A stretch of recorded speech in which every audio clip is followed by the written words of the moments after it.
Hello and welcome to another episode of Fresh Thinking by Snowden Optiro. You join us once again in the UK Bristol office.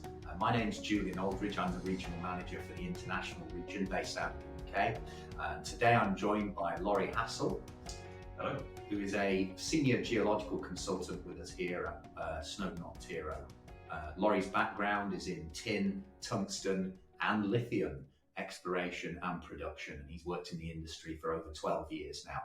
And the topic of this podcast is on the metal lithium. It's another one in our series on commodities. So, Laurie, lithium, where's it found and why is it such a sought after commodity? Well, yes, I mean, lithium is a hot topic at the moment. It has been for several years now. Part of that is the material properties that the lithium metal exhibits. So lithium is a soft metal. In fact, it's one of the softest metals in the periodic table. For the viewers who watched the tungsten podcast, I think lithium is probably the polar opposite of tungsten. So it's very soft and it has a very low density as well. It's quite an unstable metal. It's an alkali metal, so it's one of those elements that has a single electron in its outer shell, and because of that, that means it's a highly reactive element, one of the most highly reactive in the periodic table. So all of these properties mean that it has excellent conductivity properties, and it's I'd say very very soft as well. So it can be used in a lot of applications, and it's why it's used in batteries for storing energy, which obviously is given the revolution in clean energy at the moment, is obviously the reason for its sudden growth in interest, appeal, and value. Exactly. How do you go about producing lithium? Well, first of all, lithium deposits come in a wide range of settings and geological environments, and deposit types. So I think the first thing to say is that lithium deposits can be split between brines and hard rock sources. Right. So that's the sort of first major split. So just touching on brines first of all, a lot of people will be familiar with the lithium brines, salar brines, in South America and Australia. That has been the biggest source of lithium production to date. Yes. And because of those, because of the deposit type, these salar brines can be extracted at a very low cost and without a huge amount of further processing. Right. So just for the viewers out there who may not be familiar with the salar type, is it so? What you're saying is that these fluids have got quite a high concentration of lithium in them. Yeah, so these lithium salts, so lithium chlorides particularly, concentrated in these saline rich brines, salars, and they're easily extractable, easily processed. Okay. The other brine type is geothermal brines, right, which are becoming more popular in terms of exploration and processing. So these are brines that are deep underground, as opposed to sitting on surface in these salt lakes and salars. Right. So this is lithium dissolved in hot geothermal waters, often circulating at least 2 to 5 kilometers depth, and these fluids are enriched in lithium, often purged from the surrounding host rocks. Right. So these are the ones that we're seeing being explored for and extracted in Cornwall at the moment. Yes, that's correct. Yes. Right. Yeah. Right. So the technology is being developed to directly extract lithium from those brines, as opposed to relying on the sun to evaporate and to leave you with lithium salts. And what about hard rock sources of lithium? Yes, so that's the other important type of deposit, is a hard rock source. So again, a diverse range of deposit types with hard rock. So touching on the primary hard rock deposits, they're usually associated with granites and felsic terrains. Often they're highly fractionated granites, and S-type granites. So often within a granite pluton or a granite batholith, you will have a series of granites, differing geochemistries, differing ages.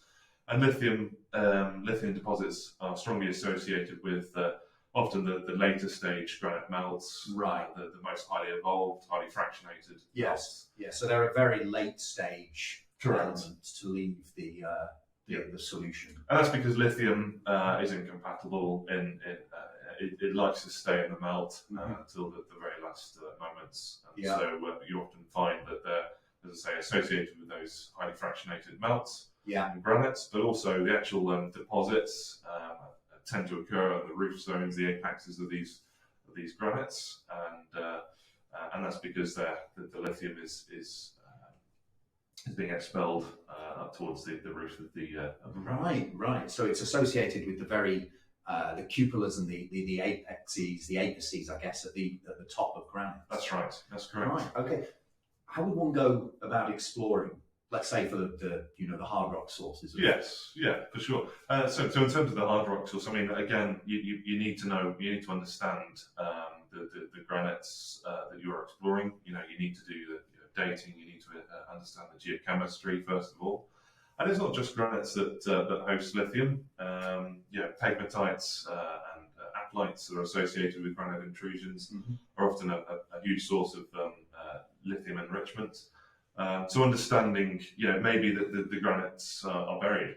There may be no surface expression whatsoever, but pegmatites and aplites may be outcropping on surface, and they may be a huge source of lithium. And pegmatites and aplites are features of late stage material that forms part of an intrusive complex. Yes, they tend to be the last stages of melt being expelled from the granite mush. Right. And also just worth touching on, so that's hard rock, but there are primary sources. There are secondary sources of lithium, hosted within sedimentary rocks. And lithium clays are often a big source of lithium. So these can be formed by both erosion and deposition of originally magmatic sources. Exactly. And I'm presuming if it's clay, these are from hydrothermal alteration. Yes, that's correct. Yeah. Right. Yeah, or later stage meteoric weathering. That's right. Yeah. Either or. Absolutely. Right. Yeah. Okay. Oh, that's very, very interesting. So given the complex and varied geological, mineralogical settings of hard rock lithium sources, is processing key? Oh, processing is very key to it. Processing techniques can range widely based on the deposit style, the lithium source, and the lithium mineral as well. So lithium minerals can vary hugely. So there's a whole raft of different lithium minerals, some which are economic, some of which aren't, some are complex, some aren't. So the most common lithium mineral that is mined from hard rock sources is spodumene. Right. Spodumene is a lithium aluminosilicate, as I say, it's the most common hard rock source. Another hard rock source that is also common is petalite, very similar chemistry. Lithium aluminium silicate. But then moving on to other minerals that are important. The mica series of lithium minerals are also very important. So some of the viewers may have heard of lepidolite and also zinnwaldite. Right. So both lepidolite and zinnwaldite are micas, but there's a mica series essentially. Right. So zinnwaldite has iron content, lepidolite doesn't. So it's a solid solution series. Solid solution. Okay, series. Between two end members for all you mineralogy geeks out there. Exactly. And lepidolite has a slightly higher lithium content when compared to with zinnwaldite. Right. So that's the one that you prefer to find. Yes. Okay. What sort of grades are you looking at for a hard rock deposit? Oh, that can vary. Pegmatite deposits tend to be in the upwards of 1% lithium Li, whereas Greuzen hosted deposits, let's say, much lower, down to 0.1, 0.2% Right. Li. So it ranges hugely, dependent on, as I say, the deposit. It becomes a question then of scale and efficiency of processing. Exactly. Right. Pegmatites tend to be smaller in tonnage, whereas granite-hosted Greisen type deposits tend to be in terms of tonnage much bigger, but not lower grade. So, given this incredible variability in mineralogical sources of lithium, can you talk a little bit about the sort of processing routes that one would take? So in terms of processing, varies hugely.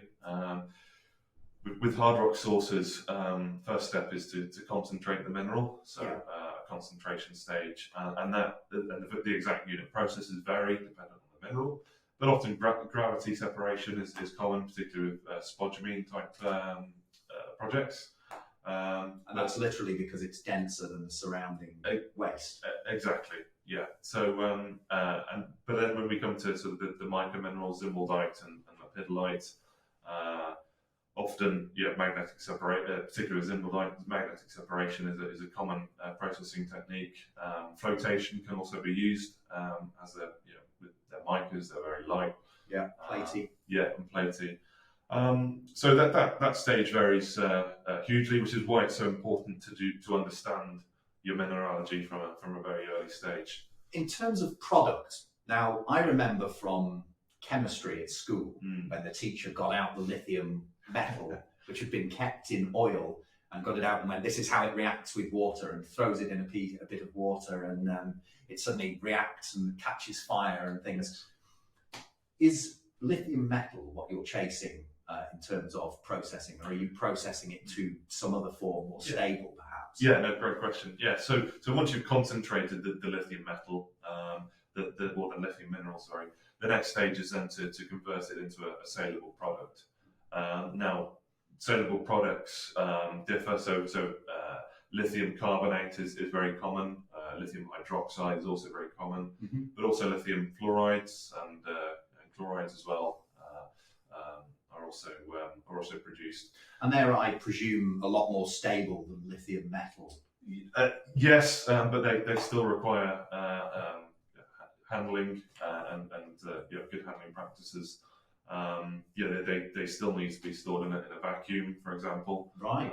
So even hydroxide needs to be stored in a vacuum. I didn't know that. And so are these the sort of the products that you as a miner, or you as a processing group would then sell on to the end users? Correct. Yeah. So for example, hydroxide can be then sold to a battery manufacturer as long as it's of sufficient quality in terms of grade. There are impurities that need to be below as set specifications. Right. And to produce that hydroxide and carbonate, the routes to produce those products vary. Yes. But often it includes acid leaching or alkali leaching. You've got to break down that mineral to extract the lithium that's contained within it. And then there are purification steps after leaching. So in terms of lithium trading, is it traded globally as a commodity, or is it done on an off-take basis? More often not off-take basis, so selling your product directly to battery manufacturers. And in fact, very recently there's many countries bringing in rules of origin, so requiring proof from the battery manufacturers that their source of lithium can be traced back. Right. So often, domestic routes to battery manufacturers is important for lithium producers. And that's very, very important. Okay, so that's very similar to the source of origin idea that you have for diamonds and are now starting to get for gold. Exactly. Okay.